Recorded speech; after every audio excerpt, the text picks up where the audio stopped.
Hello friends, कक्षा 9 विज्ञान विषय की सेकंड चैप्टर क्या हमारे आसपास के पदार्थ शुद्ध है का आज हमारा सेकंड पार्ट है, जिसमें हम मिश्रण से विभिन्न घटकों के पृथक्करण की विधियों का अध्ययन करेंगे। तो चलिए क्लास हम शुरू करते हैं। देखें, मिश्रण की घटकों का पृथक्करण। पहले हम थोड़ी सामान्य जानकारी प्राप्त करते हैं कि ऐसा क्यों जरूरी है, यानी हमें इन विधियों का प्रयोग क्यों करना है और हम ये टॉपिक क्यों पढ़ रहे हैं, आखिर इनका यूज़ क्या है। पहले उस बेसिक जानकारी को समझते हैं और उसके बाद हम विभिन्न विधियों का अध्ययन करेंगे। तो हम जानते हैं कि जितने भी प्राकृतिक पदार्थ हैं वो प्राकृतिक पदार्थ रासायनिक तौर पर कोई भी शुद्ध नहीं होता। हमने पढ़ा था कि वैज्ञानिक भाषा में प्रकृति में मौजूद कोई भी पदार्थ 100% शुद्ध नहीं होता, क्योंकि प्रत्येक पदार्थ कई सारे घटकों से क्या होता है, मिलकर बना होता है। ठीक है, इस वजह से मिश्रण से घटकों को पृथक करने के लिए विभिन्न प्रकार की विधियां प्रयोग में लाई जाती है। अब ऐसे क्यों जरूरी है, यानी हम पृथक्करण क्यों करते हैं, आखिर इसका उपयोग क्या है। तो पृथक करने से मिश्रण के प्रत्येक घटक के बारे में जानकारी प्राप्त हो जाती है और साथ ही उन्हें प्रयोग में लाना क्या हो जाता है, सुगम हो जाता है।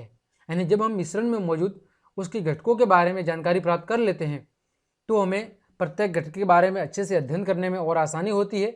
साथ ही उनका अगर कहीं दूसरी जगह उपयोग भी करना है तो हमें उसका उपयोग करने में क्या होती है, आसानी होती है।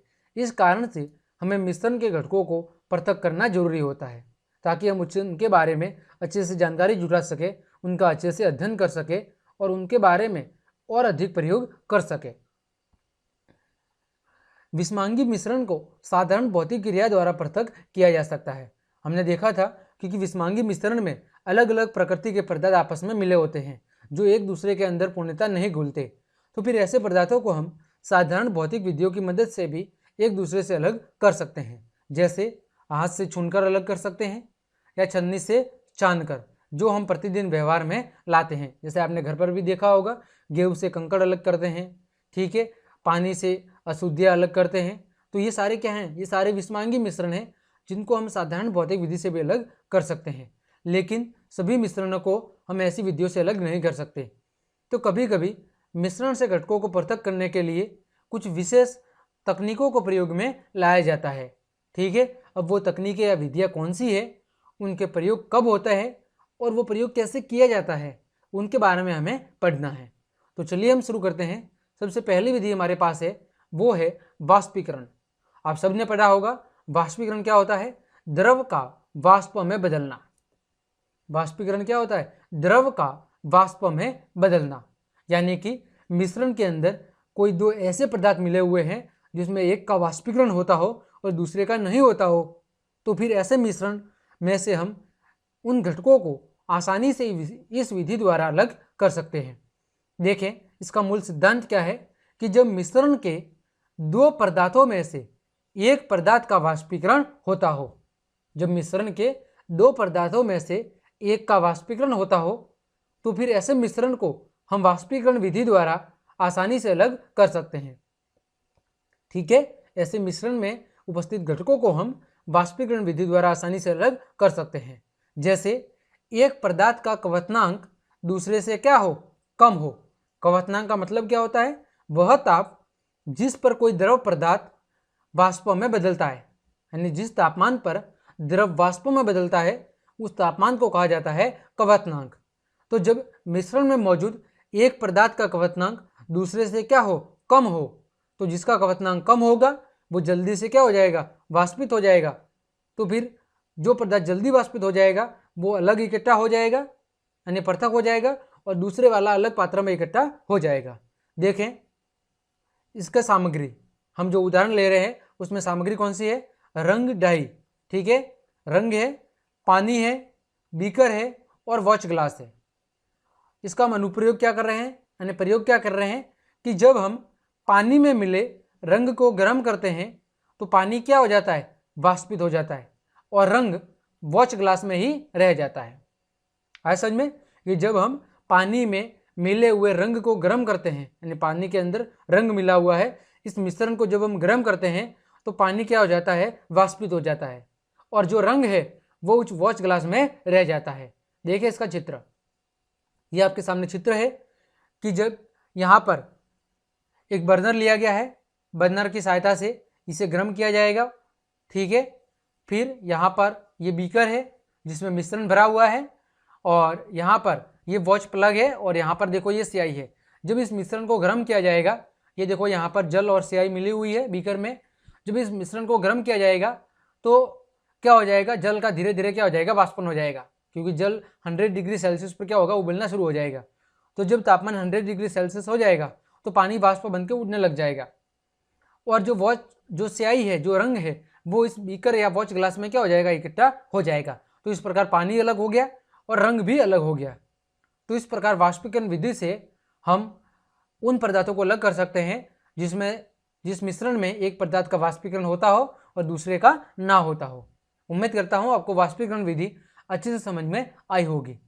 आगे हम बात कर रहे हैं वो है अपकेंद्रीकरण विधि। कौन सी विधि? अपकेंद्रीकरण विधि। देखिए ये क्या होती है। इसका मूल सिद्धांत क्या है कि जब किसी पदार्थ को तेजी से घुमाया जाता है तो भारी कण नीचे की तरफ दबाव डालते हैं और हल्के कण ऊपर चले जाते हैं। ये बोल रहा है कि जब किसी पदार्थ को या जब किसी मिश्रण को तेजी से घुमाया जाता है तो उसमें जो भारी प्रकृति के कण है, वो भारी प्रकृति के कण वो नीचे तली में बैठ जाते हैं, और जो हल्के कण हैं वो ऊपर चले जाते हैं। तो इस प्रकार जो भारी कणों वाली प्रकृति का पदार्थ है वो नीचे तली में रह जाता है, और जो हल्के कणों वाली प्रकृति का पदार्थ है वो ऊपर चला जाता है। तो इस प्रकार हम दोनों पदार्थों को आसानी से एक दूसरे से अलग कर सकते हैं। जैसे अनुप्रयोग की बात करें या उदाहरण की बात करें, जैसे दूध से क्रीम पृथक करना। तो आप सबने देखा होगा कि दूध से क्रीम पृथक करने के लिए इस मिश्रण को तेजी से घुमाया जाता है, जिसकी वजह से जो हल्के कण हैं वो क्रीम के हल्के कण ऊपर क्या हो जाते हैं, दूध के ऊपर तैरने लगते हैं, जिसके कारण उनको आसानी से अलग किया जाता है। ठीक इसी तरह शराब तथा रक्त को जांचने के लिए प्रयोगशाला में, यानी जब प्रयोगशाला में शराब और ब्लड यानी रक्त की खून की जांच की जाती है तो उसमें भी अपकेंद्रीकरण विधि का ही प्रयोग किया जाता है। फिर क्रीम से मक्खन बनाने में, तो क्रीम से मक्खन बनाने में भी अपकेंद्रीकरण विधि का प्रयोग किया जाता है। फिर वॉशिंग मशीन में कपड़ों से पानी निकालने के लिए इस विधि का उपयोग किया जाता है। इन सभी उदाहरणों में क्या किया जाता है, मिश्रण को तेजी से घुमाया जाता है, जिसके कारण से भारी प्रकृति के कण नीचे तली में बैठ जाते हैं और जो हल्की प्रकृति के कण हैं वो ऊपर तैरने लगते हैं। इस प्रकार हम आसानी से मिश्रण में दोनों घटकों को एक दूसरे से अलग कर सकते हैं।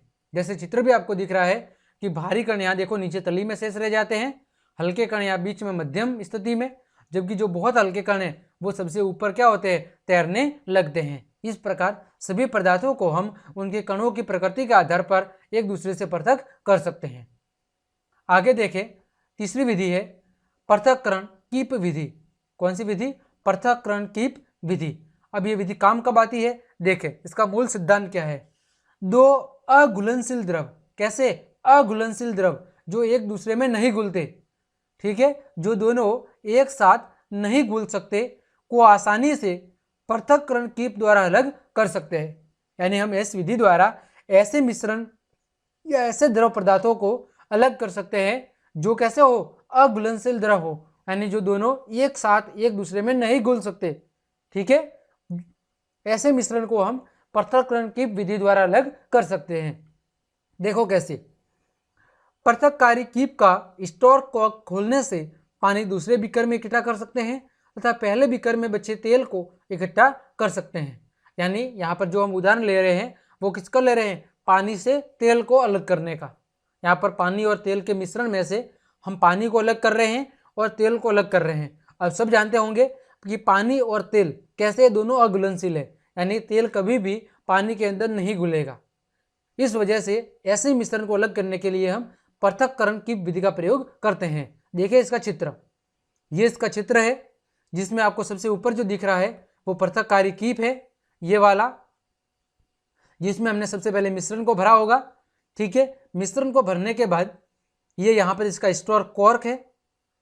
जब हमने इस स्टोर कॉर्क को खोला तो हुआ क्या कि यहाँ से जो जल है वो जल, क्योंकि जल के कण भारी प्रकृति के होंगे, तो जल के कण भारी प्रकृति के होने के कारण यहाँ तली पे नीचे शेष बच जाएंगे यहाँ पर। और जब हम इस स्टोर कॉर्क के क्या करेंगे, इस कीप को खोलेंगे तो भारी प्रकृति के कण क्या हो जाएंगे, इस नली से होकर यहाँ बीकर में इकट्ठा हो जाएंगे। क्या होंगे? ये पानी होगा, क्योंकि पानी के कण तेल की तुलना में भारी होते हैं, तो ये क्या हो जाएंगे? इसमें इकट्ठा हो जाएंगे। जबकि जो सरसों का तेल है, इसके कण क्या होंगे? इसके कण हल्के प्रकृति के होंगे, तो वो ऊपर यहाँ तैर रहे होंगे। तो इस कारण से वो सरसों के तेल के कण यहाँ इकट्ठा हो जाएंगे और पानी यहाँ इकट्ठा हो जाएगा। तो इस प्रकार सरसों का तेल अलग हो गया और पानी क्या हो गया? अलग हो गया। आया समझ में? तो उम्मीद करता हूँ ये विधि भी आपको अच्छे से समझ में आई होगी। आगे हम बात कर रहे हैं, वो है ऊर्ध्वपातन विधि। ये हमने पहले चैप्टर में भी पढ़ी थी। ऊर्ध्वपातन क्या होता है? ऊर्ध्वपातन का मतलब होता है ऐसे पदार्थ जिनको गर्म करने पर ठोस से सीधे गैस में बदल जाते हैं और गैस ठंडा करने पर गैस से सीधे ठोस में बदल जाते हैं, वो द्रव अवस्था में नहीं बदलते। तो फिर इस विधि का मूल सिद्धांत भी वही है कि दो पदार्थों के बीच एक पदार्थ ऊर्ध्वपातित हो जाता है, यानी सीधे ठोस से किस में बदल जाता है? ठोस से सीधे गैस में परिवर्तित हो जाता है, जबकि दूसरा ऐसे का ऐसे ही रहता है। यानी जब दो पदार्थों के मिश्रण में से एक पदार्थ ऐसा है जो कैसा है? ऊर्ध्वपातज है, यानी गर्म करने पर ठोस से सीधे गैस में बदलता हो और ठंडा करने पर गैस से सीधे ठोस में बदलता हो, जबकि दूसरा पदार्थ ऐसा का ऐसे रहता है। तो फिर ऐसे मिश्रण में से उन पदार्थों को अलग करने के लिए हम ऊर्ध्वपातन विधि का प्रयोग करते हैं। देखो उदाहरण, अमोनिया क्लोराइड NH4Cl तथा खाने का नमक NaCl के मिश्रण को आसानी से अलग किया जा सकता है। मिश्रण को गर्म करने पर अमोनियम क्लोराइड सीधे ठोस से गैस में बदल जाता है, जबकि नमक पात्र में शेष रह जाता है। आया समझ में? जब ammonium chloride NH4Cl, ammonium chloride का मतलब है NH4Cl प्लस नमक NaCl, जब इन दोनों के मिश्रण को गर्म किया जाता है तो NH4Cl कैसा है? ऊर्ध्वपातज पदार्थ है। कैसा है? ऊर्ध्वपातज पदार्थ। इसको गर्म करने पर यह ठोस से सीधा किसमें बदलेगा? गैस में। तो जब मिश्रण को गर्म करेंगे तो ये तो ठोस से सीधा गैस में बदल जाएगा। तो ये क्या होगा? उस कीप की दीवारों पर क्या होगा? वाष्प के रूप में चिपक जाएगा। इस कीप की दीवारों पर देखो, चित्र में आपको दिख रहा होगा कि जब हमने इस मिश्रण को गर्म किया है तो यहाँ पर देखो, ये है ना अमोनियम क्लोराइड और नमक का मिश्रण है यहाँ पर इस बीकर में। ठीक है, ये चीनी मिट्टी की एक प्याली है, इसमें हमने मिश्रण को रखा है और फिर हम बीकर की सहायता से इसको बर्नर की सहायता से गर्म कर रहे हैं। तो अमोनियम क्लोराइड क्या हो जाएगा? वाष्प बन के इसकी दीवारों पर क्या होगा? चिपक जाएगा। देखो ये ठोसीकृत अमोनियम क्लोराइड है जो यहाँ पर वाष्प के रूप में क्या हो जाएगा? चिपक जाएगा। यहाँ पर ये वाष्प के रूप में क्या हो जाएगा? चिपक जाएगा। और धीरे धीरे ये वाष्प जब ठंडी होगी तो फिर से ये ठोस के रूप में इसकी दीवारों पर क्या हो जाएगा? चिपक जाएगा। ठीक है, यहाँ पर। जबकि जो नमक है वो नमक यहाँ तली में ही नीचे क्या हो जाएगा? शेष रह जाएगा। तो इस प्रकार अमोनियम क्लोराइड अलग हो गया और नमक शेष हो गया। आया समझ में?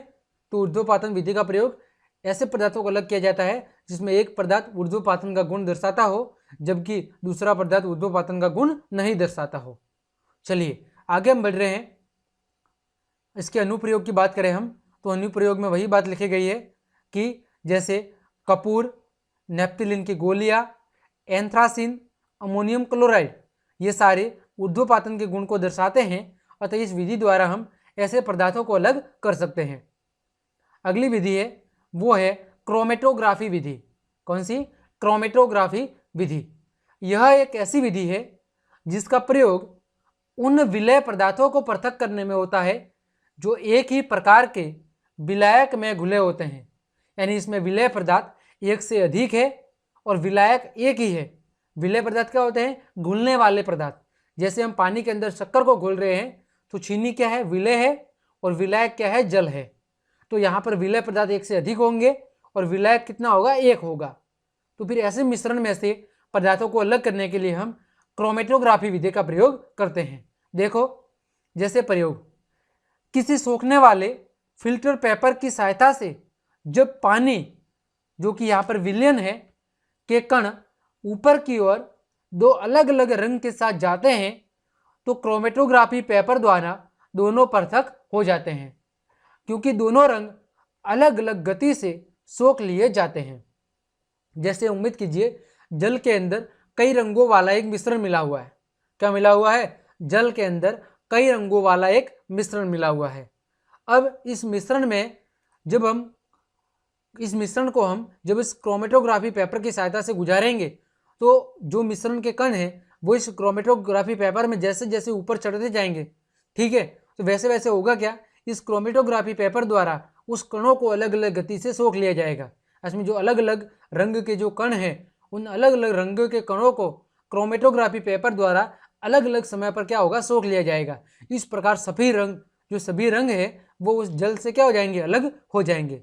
जैसे देखो अनुप्रयोग, अभी हम इसका चित्र से जरिए भी व्याख्या करेंगे। इसका अनुप्रयोग क्या है, देखो, रंग यानी डाई को पृथक करने में, यानी रंग डाई का मतलब है जल में जब विभिन्न प्रकार के रंग मिले होंगे तो उन रंगों को अलग करने में हम इस क्रोमेटोग्राफी पेपर का उपयोग कर सकते हैं। फिर क्लोरोफिल से पिगमेंट पृथक करने में और खून से ड्रग पृथक करने में, इन तीनों अनुप्रयोगों में हम क्रोमेटोग्राफी विधि का प्रयोग कर सकते हैं। देखो चित्र के जरिए इसको हम समझते हैं। देखो पहला चित्र, जैसे ये कागज की पट्टी आपको दिख रही होगी, ठीक है, और ये कागज की पट्टी है और यहाँ पर देखो लाइन ड्रॉन बाई पेंसिल के द्वारा एक लाइन खींची गई है और यहाँ पर क्या एक स्याही का निशान है, देखो ये स्याही का निशान है। अब इस स्याही के निशान में अलग अलग रंगों के क्या होंगे, कण मौजूद होंगे, ठीक है। तो बोला गया है, हम उदाहरण क्या ले रहे हैं, काली स्याही में उपस्थित रंजकों को क्रोमेटोग्राफी द्वारा पृथक करना। काली स्याही में अलग अलग रंजक मौजूद है, उन रंजकों को हमें अलग करना है, ठीक है। तो देखो यहाँ पर चित्र दिया हुआ है, यहाँ पर देखो ये क्या है, ये जल है, ये यहाँ पर आपको स्याही का निशान दिख रहा है, ये जो फिल्टर पेपर की एक स्ट्रिप है यानी एक पट्टी है कागज की, यहाँ पर ये कागज की एक छड़ है और यहाँ पर ये क्या है, पेपर क्लिप्स है, जिनसे होकर हम क्या करेंगे, उस कागज फिल्टर पेपर की स्ट्रिप को क्या करेंगे, ऊपर खींचेंगे। तो इस जल में क्या करेंगे, सबसे पहले हम इस पट्टी को जल के अंदर क्या करेंगे, डुबाएंगे। तो जल के अंदर जब जैसे ही पट्टी को डुबाएंगे तो होगा क्या कि जल के कण इस स्याही के निशान के साथ क्या होंगे, ऊपर की ओर गति करने लगेंगे, क्योंकि जल तो भाई पट्टी पर ऊपर की ओर गति करेगा। आप सब देखेंगे कि जब हम कागज के टुकड़े को पानी के अंदर डुबाते हैं तो पानी क्या होता है, धीरे धीरे ऊपर की ओर चढ़ने लगता है। तो जब हम इस पट्टी को कागज के अंदर डुबाएंगे तो जो ये स्याही वाली रंग है, वो स्याही वाले रंग सहित जो जल है वो क्या होगा, ऊपर की ओर पट्टी पे आगे की ओर ऊपर की ओर बढ़ता जाएगा। तो इस स्याही के निशान में अलग अलग रंजक मौजूद है और अलग अलग रंजकों के जो ऊपर चढ़ने की जो गति है वो क्या होगी, अलग अलग होगी। तो जैसे जैसे अलग अलग गति से वो रंजक ऊपर चढ़ेंगे वैसे वैसे क्रोमेटोग्राफी पेपर द्वारा वो रंजक क्या हो जाएंगे, पृथक पृथक होते जाएंगे, ठीक है। क्योंकि उस फिल्टर पेपर द्वारा उस रंजकों को अलग अलग समय पर अलग अलग रंजकों को सोखा जाएगा, क्योंकि सबके जो ऊपर चढ़ने की गति होगी वो क्या होगी, अलग अलग होगी। अतः सभी रंजकों को जो क्रोमेटोग्राफी पेपर द्वारा सोखने का समय है वो भी अलग अलग होगा। तो अलग अलग समय पर अलग अलग रंजकों को इस क्रोमेटोग्राफी पेपर द्वारा सोख लिया जाएगा। इस प्रकार इस स्याही के निशान से सभी रंजक क्या हो जाएंगे, पृथक हो जाएंगे। उम्मीद करता हूँ ये विधि भी आपको समझ में आई होगी। आगे हम पढ़ रहे हैं आसवन विधि। इसका मूल सिद्धांत क्या है, देखें। इसका मूल सिद्धांत है, दो संघटकों के बीच जब एक का कवचनांक दूसरे से बहुत कम होता है, जब जैसे ए और बी पदार्थ मिले हुए हैं, इनके मिलने से ए और बी बना हुआ है, तो इसमें से एक का जो कवचनांक है, जो बॉइलिंग पॉइंट है, वो क्या होगा, दूसरे से बहुत कम होगा। यानी इनके बीच का जो कवचनांकों का अंतर है वो क्या होगा, बहुत अधिक होगा, ठीक है। तो ऐसे पदार्थों को अलग करने के लिए हम आसवन विधि का प्रयोग करते हैं। जबकि वाष्पीकरण में हमने क्या पढ़ा था, उनके घटकों का बीच का अंतर ज़्यादा नहीं होता, कम ही होता है, लेकिन यहाँ पर अंतर बहुत कम होता है। यह विधि दो या दो से अधिक घुलनशील द्रवों को अलग करने के लिए प्रयोग में लाई जाती है। किसके लिए, दो या दो से अधिक घुलनशील द्रवों को, ठीक है, घुलनशील द्रवों को पृथक करने के लिए काम में ली जाती है। जैसे अगर हम इसके अनुप्रयोग की बात करें, जब पानी और एसीटोन के मिश्रण को गर्म किया जाता है तो क्योंकि एसीटोन का कवचनांक बहुत कम होता है, अतः यह गर्म होकर वाष्पित रूप से ट्यूब में चला जाता है। यानी हम उदाहरण ले रहे हैं पानी और एसीटोन का मिश्रण। तो जब हम पानी और एसीटोन के मिश्रण को गर्म करेंगे तो एसीटोन का जो कवचनांक है वो क्या होता है, पानी की तुलना में कम होता है। तो ये जल्दी से क्या होगा, वाष्प के रूप में बदलना शुरू हो जाएगा। और जब ये वाष्प के रूप में बदलना शुरू हो जाएगा तो इसको हम एक ट्यूब की सहायता से क्या करेंगे, किसी दूसरे पात्र में इकट्ठा कर लेंगे, जहाँ ये ठंडा होने पर द्रव के रूप में बदल जाएगा। और इस प्रकार एसीटोन दूसरे बीकर में एकत्र हो जाता है, जबकि जो पानी है वो फ्लास्क में ही शेष रह जाता है। आया समझ में? चलिए इसको चित्र के जरिए समझते हैं। जैसे आपके सामने चित्र दिया हुआ है, यहाँ पर देखो ये फ्लास्क है, इस फ्लास्क में जल और एसीटोन का विलयन भरा हुआ है। इस फ्लास्क को हम बर्नर की सहायता से गर्म करते हैं तो होगा क्या कि जो एसीटोन है वो वाष्प बन के इस नली की सहायता से, इस वाष्पित एसीटोन को इस नली की सहायता से क्या किया जाएगा, गुजारा जाएगा। तो गुजारने के बाद जब इस जल संगणक, जो इस जल संगणक नली है, इस जल संगणक नली की सहायता से ये वाष्प किसमें बदल जाएगा, द्रव में। और ये वाष्पित पदार्थ द्रव में बदलने के बाद यहाँ पर एसीटोन द्रव के रूप में क्या हो जाएगा, सेव हो जाएगा। ठीक है, द्रव के रूप में अलग हो जाएगा, जबकि जो जल है वो जल इस फ्लास्क में एकत्रित हो जाएगा। तो इस प्रकार हम दो घुलनशील द्रवों को आसानी से आसवन विधि की सहायता से अलग कर सकते हैं। आया समझ में? उम्मीद करता हूँ आसवन विधि भी आपको अच्छे से समझ में आई होगी। इसका नोट डाल के भी लिखा गया है कि इसका प्रयोग वैसे मिश्रण को पृथक करने में किया जाता है जो विघटित हुए बिना उबलते हैं। यानी यहाँ पर एसीटोन का विघटन नहीं हुआ, अगर ये विघटित हो जाता है तो हम आसवन विधि का प्रयोग नहीं कर सकते। वही बात लिखी गई है कि इसका उपयोग ऐसे मिश्रण को पृथक करने में किया जाता है जो विघटित हुए बिना उबलते हैं तथा जिनके घटकों के क्वथनांकों के मध्य का अंतर अधिक होता है। ठीक है, क्वथनांकों के बीच का अंतराल क्या होता है, ज्यादा होता है, तभी हम आसवन विधि का प्रयोग कर सकते हैं। आगे हम बात करें प्रभाजी आसवन विधि। अब देखो इन दोनों में फर्क है, आसवन विधि अलग है और प्रभाजी आसवन विधि अलग है। देखो प्रभाजी आसवन विधि क्या होती है, इसका मूल सिद्धांत क्या है। जब दो या दो से अधिक घुलनशील द्रवों जिनके क्वथनांक का अंतर 25 केल्विन से भी कम होता है, जब दो या दो से अधिक घुलनशील द्रवों के बीच उनके क्वथनांकों का अंतर कितना होता है, 25 केल्विन से भी कम, यानी बहुत कम अंतर होता है, कि मिश्रण को पृथक करने के लिए इस विधि का प्रयोग किया जाता है। आया समझ में? जब दो या दो से अधिक घटकों के बीच का जो अंतर है, क्वथनांकों का अंतर है, वो जब बहुत कम होता है तो फिर ऐसे मिश्रण को पृथक करने के लिए हम प्रभाजी आसवन विधि का प्रयोग करते हैं। देखो उदाहरण, जैसे वायु से विभिन्न गैसों का पृथक्करण करने के लिए हम प्रभाजी आसवन विधि का प्रयोग कर सकते हैं। ठीक उसी तरह पेट्रोलियम उत्पादों से उनके विभिन्न घटकों का पृथक्करण करने के लिए हम प्रभाजी आसवन विधि का प्रयोग कर सकते हैं। इसके उपकरण की अगर हम बात करें तो इसका उपकरण साधारण आसवन विधि के समान ही होता है, केवल एक आसवन फ्लास्क और संगणक के बीच में एक प्रभाजी स्तंभ का प्रयोग किया जाता है।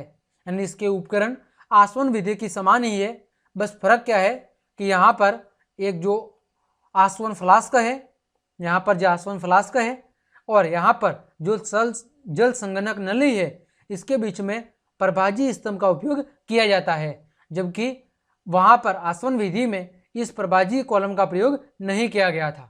आया समझ में? बाकी उपकरण सेम टू सेम है और वही विधि है। देखो होगा क्या, इस मिश्रण को देखो, ये मिश्रण है, हमने इसको बर्नर की सहायता से गर्म किया, तो होगा क्या, जिसका क्वथनांक सबसे कम होगा वो जल्दी से वाष्पित होगा और यहाँ पर इस प्रभाजी कॉलम से होता हुआ क्या होगा, इस जल संगणक नली से गुजारा जाएगा और यहाँ पर आकर पात्र में द्रव के रूप में क्या हो जाएगा, वो इकट्ठा हो जाएगा। ठीक है, फिर जो दूसरा मिश्रण होगा जिसका क्वथनांक थोड़ा कम होगा, वो क्या होगा, वाष्प बन के यहाँ पर प्रभाजी कॉलम में आ जाएगा, उसे यहाँ पर द्रवित अवस्था में बदलने के लिए कुछ सतह मिलेगी या आधार मिलेगा और धीरे धीरे ये द्रव अवस्था में बदला शुरू होगा और फिर इसे इस जल संगणक नली से होकर गुजारा जाएगा और फिर ये यहाँ आके द्रव के रूप में क्या हो जाएगा, इकट्ठा हो जाएगा। तो इस प्रकार इस मिश्रण में उपस्थित जो अलग अलग पदार्थ या घटक है वो अपने क्वथनांकों के अनुसार वाष्पों में बदलते जाएंगे और वाष्पों में बदलने के बाद उन्हें इस जल संगणक और प्रभाजी कॉलम से गुजारा जाएगा और फिर वो द्रव में बदलते हुए इस बीकर में जाके क्या हो जाएंगे, इकट्ठा हो जाएंगे। तो इस प्रकार हम मिश्रण में से उपस्थित विभिन्न घटकों को आसानी से पृथक कर सकते हैं। देखें यहाँ पर हमें उदाहरण दिया हुआ है वायु से गैसों को पृथक करना। तो सबसे पहले हमारे पास वायु है जो कि क्या है, एक मिश्रण है। ठीक है, वायु क्या है, मिश्रण है। अब वायु को हम क्या करेंगे, दाब बढ़ाकर और तापमान को कम करके वायु को क्या करेंगे, हम संपीड़ित करेंगे और संपीड़ित करके इसे ठंडा करेंगे, जिसके परिणाम स्वरूप वायु किस में बदलेगी, द्रवीय वायु में बदल जाएगी। ठीक है, द्रवीय वायु में बदलने के बाद प्रभाजीय आसवन कॉलम में से वायु को हम क्या करेंगे, धीरे धीरे गर्म करेंगे। ठीक है, जैसे जैसे हम गर्म करेंगे वैसे वैसे विभिन्न ऊंचाइयों पर गैसों का क्या होगा, पृथक्करण होगा, क्योंकि अलग अलग तापमानों पर अलग अलग गैस क्या होगी, वाष्पित अवस्था में बदलेगी। तो अलग अलग तापमान पर अलग अलग गैसें एक दूसरे से क्या होगी, पृथक होगी। जैसे हम बात करें ऑक्सीजन की, तो ऑक्सीजन का जो क्वथनांक है वो कितना होता है, -183 डिग्री सेल्सियस। तो जो ऑक्सीजन का जो पृथक्करण है वो -183 डिग्री सेल्सियस पर होगा। फिर ऑर्गन की बात करें तो ऑर्गन -186 डिग्री सेल्सियस पर क्या होगी, वाष्पित अवस्था में बदल कर क्या होगी, वो अलग होगी। फिर नाइट्रोजन की बात करें तो वो -196 डिग्री सेल्सियस पर क्या होगी, पृथक होगी। तो इस प्रकार अलग अलग जो गैस है वो अलग अलग गैस अलग अलग क्वथनांकों पर क्या होगी, एक दूसरे से पृथक होगी। आए समझ में? चलिए इसी बात को हमने यहाँ पर फिर से लिखा है कि वायु से गैसों को कैसे प्राप्त कर सकते हैं। तो वायु एक प्रकार का कैसा मिश्रण है, समांगी मिश्रण है, और इसके घटकों को प्रभाजीय आसवन विधि द्वारा ही पृथक किया जा सकता है। किसी दूसरी विधि द्वारा हम इसको पृथक नहीं कर सकते। कारण क्या है कि इनके क्वथनांकों के बीच का अंतर क्या है, बहुत ही कम है। आगे लिखा गया है कि यदि हम वायु से ऑक्सीजन गैस को प्राप्त करना चाहते हैं तो हमें वायु में उपस्थित दूसरी गैसों को क्या करना होगा, पृथक करना होगा। क्योंकि अगर हमें वायु से ऑक्सीजन को प्राप्त करना है तो हमें वायु में से जो दूसरी गैसें मौजूद है उन दूसरी गैसों को क्या करना होगा, पृथक करना होगा। तो हमें क्या करना होगा, द्रव वायु प्राप्त करने के लिए पहले हम वायु पर दबाव बढ़ाएंगे और फिर ताप को घटाकर उसे ठंडा कर क्या करेंगे, संपीड़ित करेंगे। ठीक है, संपीड़ित करने से होगा क्या, जो वायु जो कि गैसीय माध्यम में वो किस में बदलेगी, द्रवित माध्यम में बदल जाएगी। इस द्रवित गैस को प्रभाजीय आसवन स्तंभ में धीरे धीरे गर्म किया जाता है, जहां सभी गैसें विभिन्न ऊंचाइयों पर अपने क्वथनांक के अनुसार क्या हो जाती है, पृथक हो जाती है। आया समझ में? उम्मीद करता हूं ये बात आपको समझ में आई होगी। आगे हम बात कर रहे हैं प्रभाजीय आसवन विधि के अनुप्रयोग, कि इसके अनुप्रयोग कहाँ कहाँ इसका उपयोग किया जा सकता है। तो सबसे पहले हम जान लेते हैं कि प्रभाजीय स्तंभ नली होती क्या है। तो साधारण प्रभाजीय स्तंभ एक नली होती है जो कि शीशे के गुटकों से भरी होती है। किससे भरी होती है, शीशे के गुटकों से भरी होती है। ये गुटके वाष्प को ठंडा और संघनित होने के लिए सतह प्रदान करते हैं। क्या करते हैं, ये वाष्प को ठंडा और संघनित, संघनित का मतलब क्या है, वाष्प का द्रव में बदलना, संघनित होने के लिए सतह प्रदान करते हैं। इसका अनुप्रयोग क्या है, पहला, तेल को शुद्ध करने वाली मशीनों द्वारा क्रूड ऑयल अलग करने में। ठीक है, यानी तेल से जो शुद्ध करने वाली मशीनें हैं, ठीक है, क्रूड ऑयल, क्रूड ऑयल में क्या होता है, कई सारे मिश्रणों का पृथक, कई सारे मिश्रण क्या होते हैं उसमें मिले होते हैं, कई सारे पदार्थ उसमें जमा होते हैं। तो उससे जब तेल को पृथक किया जाता है तो फिर प्रभाजीय आसवन विधि का प्रयोग किया जाता है। इसी तरह कार्बनिक रस को शुद्ध करने में, इसी तरह आगे ऑक्सीजन, द्रव नाइट्रोजन, ऑर्गन को वायु से पृथक करने में प्रभाजीय आसवन विधि का ही प्रयोग किया जाता है। ये सारी जितने भी आपको अनुप्रयोग कर दिख रहे हैं, इन सारे अनुप्रयोग में प्रभाजीय आसवन विधि का प्रयोग किया जाता है, क्योंकि इसमें जो घटक मौजूद होते हैं उन घटकों के बीच का क्वथनांकों का जो अंतर है वो बहुत कम होता है। आया समझ में? चलिए आगे हम बात कर रहे हैं, वो अगली विधि है क्रिस्टलीकरण विधि। अब क्रिस्टलीकरण विधि क्या होती है, देखें इसका मूल सिद्धांत क्या है। किसी मिश्रण से अशुद्धियों को दूर करने के लिए पहले किसी उपयुक्त विलयन में घोलना और क्रिस्टलीकरण द्वारा संघटक को पृथक करना। यानी इस विधि में होता क्या है कि अगर हमें किसी मिश्रण से अशुद्धि को अलग करना है तो पहले उस मिश्रण को किसी विलयन में घोला जाएगा और घोलने के बाद फिर क्रिस्टलीकरण विधि द्वारा उस मिश्रण से क्या होगा, उस अशुद्धियों को अलग किया जाएगा। आया समझ में? पहले क्या किया जाएगा, उस मिश्रण को किसी विलयन में घोला जाएगा, घोलने के बाद क्रिस्टलीकरण द्वारा उसमें से जो अशुद्धियां है उन अशुद्धियों को अलग किया जाएगा, जिसके परिणाम स्वरूप हमें शुद्ध पदार्थ क्या हो जाएगा, प्राप्त हो जाएगा। देखो कैसे, उदाहरण, कॉपर सल्फेट के क्रिस्टल को जो पहले कैसा है, अशुद्ध है, पहले हम सल्फ्यूरिक अम्ल में घोलते हैं। हमारे पास किसका मिश्रण है, कॉपर सल्फेट का, CuSO4 का। इसको हम घोल किस में रहे हैं, H2SO4 के विलयन में, किसमें घोल रहे हैं, H2SO4 के विलयन में हम घोल रहे हैं, और फिर गर्म करके विलयन को पृथक किया जाता है। और फिर इसको क्या किया जाता है, H2SO4 में घोलने के बाद इस विलयन को क्या किया जाता है, गर्म किया जाता है। जो विलयन बना था उसे पूरी रात रख कर छोड़ दिया जाता है। फिर जो विलयन बना है गर्म करने के बाद, उस विलयन को पूरी रात के लिए ऐसा का ऐसे छोड़ दिया जाता है। अतः केवल शुद्ध कॉपर सल्फेट के क्रिस्टल बनते हैं, जबकि अशुद्धियां सल्फ्यूरिक अम्ल में ही रह जाती है। यानी जब पूरी रात उस मिश्रण को ऐसे कैसे छोड़ दिया जाता है और जब आप अगले दिन देखते हो तो उस मिश्रण में कॉपर सल्फेट के छोटे छोटे क्रिस्टल बन जाते हैं, जबकि जो अशुद्ध कॉपर सल्फेट था वो उस सल्फ्यूरिक अम्ल में ही शेष रह जाता है, उसके क्रिस्टल नहीं बनते। इस विलयन को फिर फिल्टर की पेपर की सहायता से सान लिया जाता है, जिसके परिणाम स्वरूप शुद्ध क्रिस्टल प्राप्त कर लिए जाते हैं। और फिर इस मिश्रण को एक फिल्टर पेपर की सहायता से क्या किया जाता है, छान लिया जाता है, जिसके कारण शुद्ध क्रिस्टल हमें क्या हो जाते हैं, अलग प्राप्त हो जाते हैं, और वो अशुद्धियों वाला मिश्रण अलग प्राप्त हो जाता है। आया समझ में? तो ये क्या थी, क्रिस्टलीकरण विधि थी। आगे बात कर रहा है कि वाष्पीकरण से क्रिस्टलीकरण क्यों अधिक बेहतर है। अगर आपको कोई पूछे कि वाष्पीकरण बेहतर है या क्रिस्टलीकरण बेहतर है, इसमें से बेहतर कौन है, तो हम कहेंगे क्रिस्टलीकरण बेहतर है। इसका कारण क्या है वो देखो। पहला लिखा हुआ है कि कुछ ठोस विघटित हो जाते हैं और कुछ गर्म करने पर चीनी के समान झुलस जाते हैं। पहला कारण क्या है कि सभी पदार्थ यानी प्रकृति में जितने भी ठोस पदार्थ पाए जाते हैं वो जरूरी नहीं कि वो पूर्ण रूप से वाष्पित हो जाए। कुछ पदार्थ पूर्ण रूप से वाष्पित हो जाते हैं, जबकि कुछ पूर्ण रूप से वाष्पित नहीं हो जाते, या चीनी के समान क्या हो जाते हैं, केवल झुलस जाते हैं, वो पूर्ण रूप से वाष्प में नहीं बदल पाते। अतः ऐसे पदार्थों को हम वाष्पीकरण विधि द्वारा पृथक नहीं कर सकते। अतः ऐसे पदार्थों को पृथक करने के लिए क्रिस्टलीकरण विधि क्या है, बेहतर है। दूसरा क्या है कि छानने के पश्चात भी अशुद्ध विलय पदार्थ को विलायक में घोलने पर विलयन में कुछ अशुद्धियां रह सकती है। ठीक है, वाष्पीकरण होने पर यह अशुद्धियां ठोस को संदूषित कर सकती है।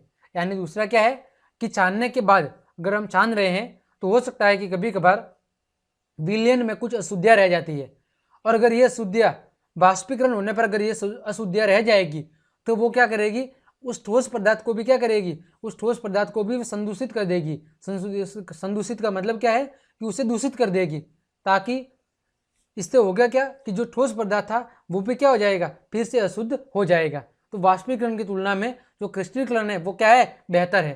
क्योंकि क्रिस्टलीकरण में अगर अशुद्धियां उस विलयन में रह भी गई तो उस अशुद्धियों को हम फिर से क्या कर सकते हैं, अलग कर सकते हैं, और उस विलयन को भी अलग कर सकते हैं। लेकिन वाष्पीकरण में अगर अशुद्धियां रह गई तो वो बाकी का जो दूसरा मिश्रण शेष बच रहा है उस दूसरे मिश्रण को भी वो प्रदूषित कर देगी।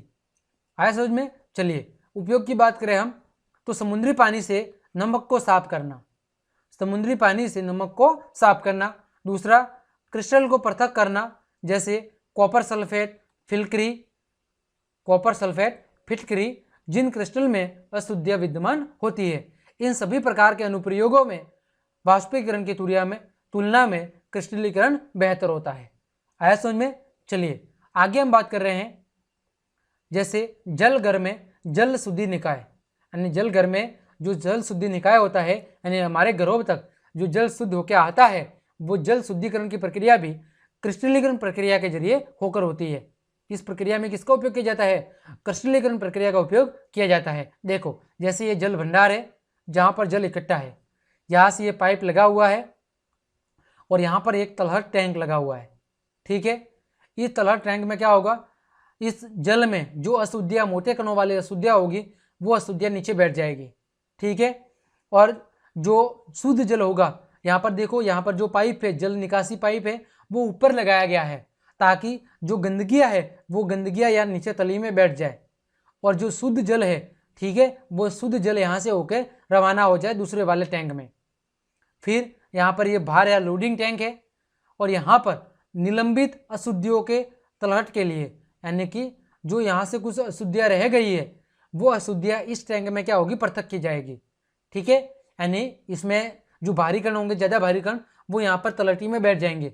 इसमें से भी कुछ हल्के कण जो इस टैंक में आ गए हैं, वो हल्के कण यहाँ पर क्या हो जाएंगे, यहाँ पर नीचे तली में बैठ जाएंगे, और यहाँ पर से जो शेष जल है उस शेष जल को यहाँ से हो गया आगे क्या हो जाएगा, भेज दिया जाएगा। अब हो सकता है कि इस आगे भेज दिए निलंबित जल है, इस जल में भी हो सकता है कि कुछ छोटे छोटे कण मौजूद हो, तो क्या इसको क्या होगा, एक छानक टैंक से गुजारा जाएगा। किससे, एक छानक टैंक से गुजारा जाएगा, जिसके फलस्वरूप जल से ऊपर रहेगा, जो बारीक बालू के कण हैं वो अलग हो जाएंगे, जो कंकड़ है वो अलग हो जाएंगे, और जो मोटे कंकड़ है वो भी क्या हो जाएंगे, अलग हो जाएंगे। ठीक है, यानी यहाँ पर 3 से 4 अलग अलग स्तरों पर जल को क्या किया जाएगा, शुद्ध किया जाएगा, जिससे इसमें मौजूद जो अशुद्धियाँ है वो क्या हो जाएगी, अलग हो जाएगी। फिर यहाँ से शुद्ध जल को इस टैंक में प्रवाहित किया जाएगा। इस टैंक में पानी का क्या किया जाएगा, क्लोरीनीकरण किया जाएगा। क्लोरीनीकरण का मतलब क्या है कि इसमें क्लोरीन को प्रवाहित किया जाएगा या क्लोरीन मिला जाएगा, जिसके कारण जल में उपस्थित छोटे छोटे जो बैक्टीरिया है वो क्या हो जाएंगे, नष्ट हो जाएंगे, और जिसके कारण जो जल शुद्ध हो जाएगा, और फिर इस शुद्ध जल को हमारे घरों में पीने हेतु प्रवाहित किया जाता है। आया समझ में? तो इस प्रकार हमारे घर तक जो जल आता है वो उस जल को विभिन्न प्रक्रियाओं से गुजारा जाता है। इसके पश्चात ही उस अशुद्ध जल को शुद्ध करके हमारे घरों तक पहुंचाया जाता है। इस प्रक्रिया में क्रिस्टलीकरण प्रक्रिया का ही प्रयोग किया जाता है। उम्मीद करता हूं ये पूरा प्रोसेस आपको अच्छे से समझ में आया होगा। तो आज की क्लास में हमने मिश्रण को पृथक करने की जितनी भी विधियां आपके चैप्टर में दी गई थी उन सभी विधियों को अच्छे से पढ़ लिया है। तो उम्मीद करता हूँ ये क्लास आपको पसंद आई होगी। तो अगर ये सारी विधियां आपको अच्छे से समझ में आई है तो ज़्यादा से ज़्यादा अपने मित्रों को शेयर करें, लाइक करें, कमेंट करें, और अगर आप चैनल पर पहली बार आए हैं तो आपसे रिक्वेस्ट है कि चैनल को सब्सक्राइब जरूर करें और बेल आइकन को जरूर दबाएं। अगली क्लास में हम इसके जो बाकी का एक दो टॉपिक और बच रहे हैं उन टॉपिक को अच्छे से कवर करेंगे। तो आज के लिए इतना ही, धन्यवाद।